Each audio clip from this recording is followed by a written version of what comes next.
Welcome everybody, we're in Andorra right now. We're doing a little hike to the lake.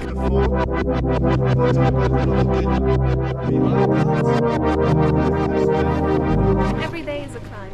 It is, and there's always going to be another mountain, and I'm always going to want to make it move.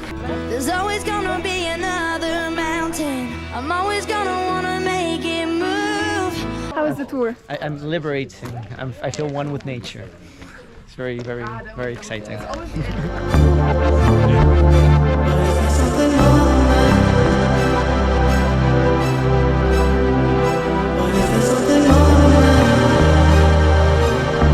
Interesting to stream. Want Terry's?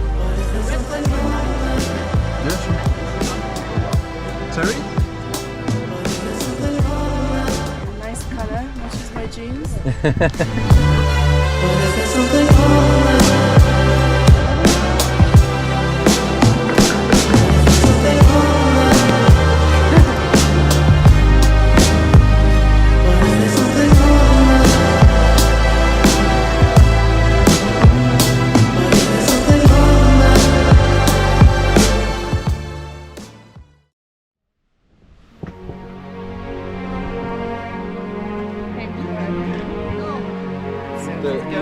Yeah, exactly. The objective will be more or less